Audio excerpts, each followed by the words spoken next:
தேவனுக்கே மகிமைத்தாலும் இதனால ஆண்டவருடைய பாடுகள் நமக்காக பட்ட பாடுகள் இருந்த நாளுக்கு ஆண்டவர் சுத்தம்னா அடுத்த வாரங்கள வெள்ளிக்கிழமையிலிருந்து ஆண்டவருடைய பாடுகளும் அவர் வீட்டில் அந்த நாள்களை என்ன செய்ய போறாங்க நினைக்க போறோம், கொண்டாட போறோம். இந்த நாள் அதுக்கு முன்பாக அதை சார்ந்த ஒரு வசனம் ஒரு பகுதியில நம்ம வாசித்து சில இதை நம்ம சபைக்கு பேசணும். இன்னும் இந்த வசனத்தை கூட இப்படி இருக்காங்க சிந்திக்கிறதுக்கு நேரம் இல்லாத விசுவாசிகளுக்கு உண்டு, படிச்சு அதை சிந்திக்காம போறவங்களும் உண்டு. இந்த முதல்ல சற்று ஞாபகப்படுத்தி விடுறேன். மத்திய 26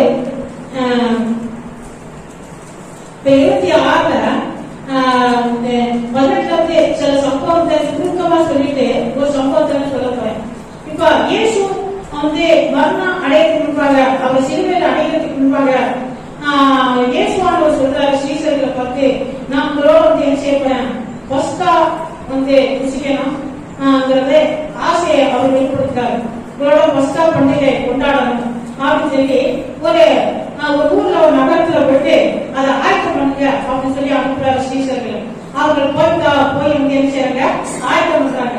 ஆயத்தம் பண்ணி அவர்களோட சேர்ந்து அவர் பஸ்காவை கொண்டாடுறாரு. கொண்டாடிட்டு இருக்கும் பொழுது ஆண்டவர் சொல்றாரு, ஒரு சம்பவத்தை சொல்றாரு 22. அப்பொழுது அவர்கள் அவர்கள் போகிற பண்டிகையை அவர் உங்கள் ஒருவன் என்னை காட்டி கொடுப்பா என்று மெய்யாகவே உங்களுக்கு சொல்லுகிறேன் என்றார். அப்பொழுது அவர்கள் மிகவும் துக்கமடைந்து அவர்கள் நோக்கி, ஆண்டவரே நானோ என்று ஒவ்வொருவராய் கேட்க தொடங்கினார்கள். அவர் பிரதித்திரமாக, என்னோடு கூட தாளத்தை கையிடுகிறவனே என்னை காட்டி கொடுப்பான். மனுஷகுமார் தன்மை குறித்து எழுதியிருக்கிறபடியே போகிறார். ஆயினும் எந்த மனுஷனாலும் மனுஷகுமாரனை காட்டி கொடுக்கப்படுகிறாரோ அந்த மனுஷனுக்கு ஐயோ, அந்த மனுஷன் பிராக இருந்தா நானா அவருக்கு நலமா இருக்கும் என்றார். அவரை காட்டி கொடுத்தார். யூதாசும் அவரை நோக்கி, ரவி நானோ என்றான். அதற்கு அவர், நீ சொன்னபடியே தான் என்றார். பாருங்க, இந்த சம்பவத்தை அழகா ஆண்டவரே சொல்றாரு. இப்ப யூதாசுங்கிறவன் ஆண்டவரை காட்டி கொடுக்க போறான். இது ஆண்டவருக்கு முன்னாலே தெரியுது. தெரிஞ்சதுனால என்ன பண்றாரு, நீங்க என்னோட தப்பத்துல குசிக்கிறவன், இந்த துணியை நான் யார் கையில கொடுக்குறேன் அவன் என் களத்துல கையிடுகிறவன், இந்த பத்தியில கையிடுகிறவன் தான் என்ன பண்ண போறான். உங்களாகி கூடி இருக்கிறவங்க என்ன பண்ணான், 12 சீசர்கள் அவர் கூட ரொம்ப அன்பாக நெருக்கி, அவர் கூட ரொம்ப க்ளோஸா அவருடைய குடித்துல பக்கெடுத்தவங்க, அவரோட ஊழியர்களை செய்தவங்க, ரொம்ப நேசிக்கிறவங்க தான் அவங்க பண்ணியிருந்தாங்க. நீங்க கூடியிருக்காங்க பண்ணியிருக்கு. இப்ப அவர்கள ஒருத்தர் என்ன செய்யறாரு, செய்யப்போறான், காட்டி கொடுக்க போறான்னு முன்னாவே பண்றாரு. உங்களெல்லாம் வருவா எனக்கு காட்டி கொடுக்க போறான். அப்ப இது காட்டி கொடுக்க போற யூதாசனும் அங்கதான் இருக்கான்.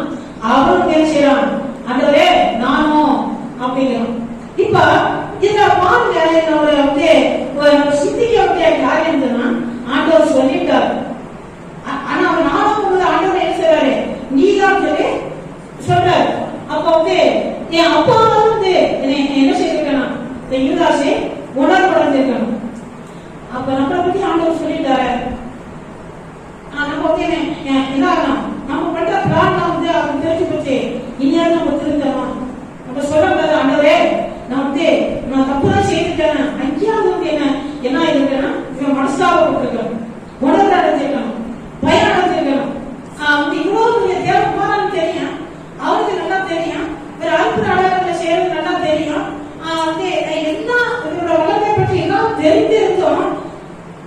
என்ன பண்றான், 30 காசுக்காக ஆசைப்பட்டு, 30 வெள்ளிக்காசுக்காக ஆசைப்பட்டு இவனை காட்டி கொடுக்க முயற்சி இருக்கிறான். மதவாதியோட மதவாதியான யாரு, ஆண்டவர் அறிஞ்ச விதங்களே என்ன பண்றாங்க, மதவாதி அதான் ஒரு பாரம்பரியம் இருக்காங்க. விளையாட்டு இருக்காது, இப்படி வாழ்ந்ததான் தேவகுமாரன் அப்படிங்கிறது அவங்க ஒரு மதவாதி ஒரு கொள்கை வச்சிருக்காங்க. இது இவர் என்ன செய்யறாரு, இவர் நிறைய அற்புதங்களை செய்து தேவகுமாரன் வெளிப்படுத்தி காட்டுறாரு. இது இவங்களுக்கு பொறுக்க முடியாது. அதனால அவங்க என்ன செய்யறாங்க, காசு வாங்கிட்டு காட்டி கொடுக்க போறாங்க. காட்டி கொடுக்க போற ஆண்டவர் முன்னாடி சொல்றாரு உணர்வு. அடுத்த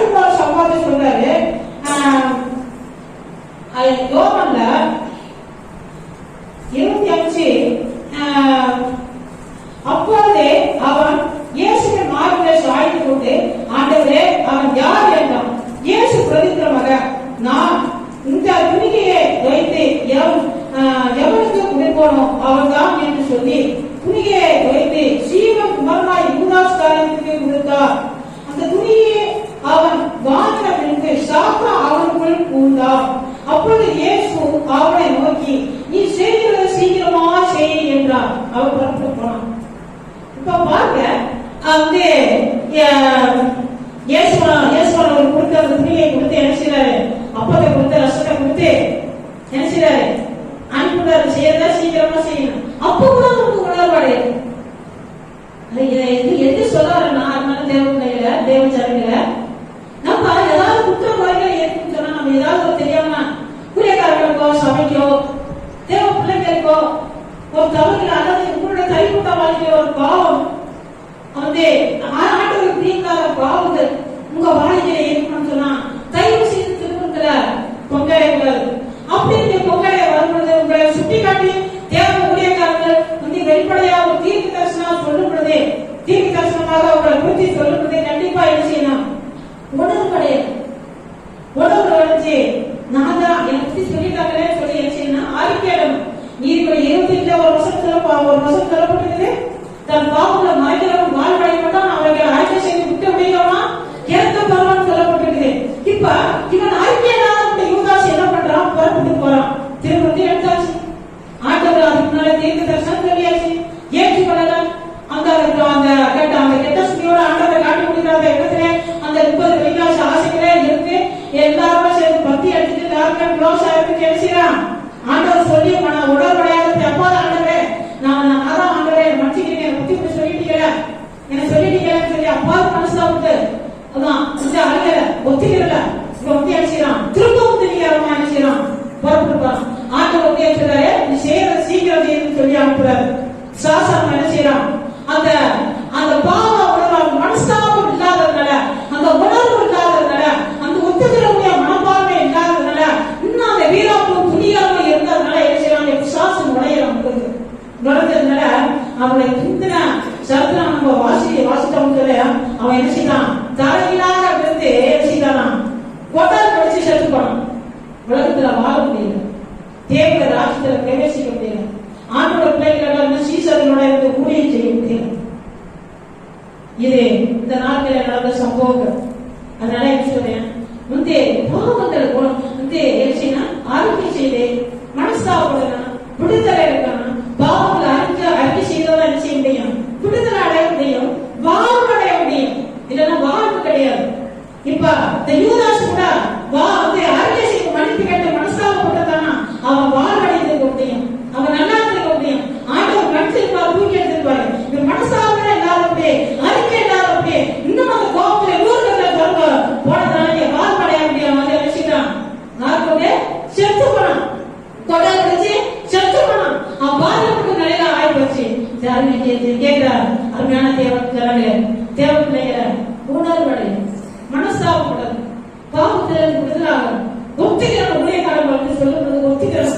அதை வந்து நீங்க ஆமென் சொல்லி ஒத்துக்கிட்டீங்கன்னா நீங்க வாழ்வடையுங்க, நீங்க நல்லா இருக்க முடியும். ஆண்டவர் உங்களை பயத்துவார். இது ஆண்டவர் இந்த பூமியில ஊழியர்கள் செய்யும்போது நடந்த சம்பவங்கள், இந்த நாட்கள் நினைக்க வேண்டிய வசனங்கள். அதனால உங்களுக்கு நான் சொல்றேன், திரும்ப எடுத்துக்கூட கூட சாத்திரதையா இருக்கும். சின்ன பாவத்தை கூட எடுக்கக்கூடாது. சுவாசம் தான் உலகத்தோட வாழ்க்கையை சீரடைய செய்யணும். நீங்க பரிசுத்தவான்களோட கூட்டத்தில் இருக்க முடியாது, பரிசுத்தவான்களோட சபையில இருக்க முடியாது, துன்மார்க்கன் பரிசுத்தவான்களோட சபையில இருக்க முடியாது. வசனம் சொல்லப்பட்டிருக்குது. ஏன் சத்தியத்தை சொல்லுவாங்க? பரிசுத்தவான்க கண்டிச்சு சொல்லுவாங்க. அங்க பாவம் செய்யற துன்மார்க்கன் வாழ்க்கையில வந்து என்ன செய்யாது? அவங்க இன்னும் நிக்க முடியாது.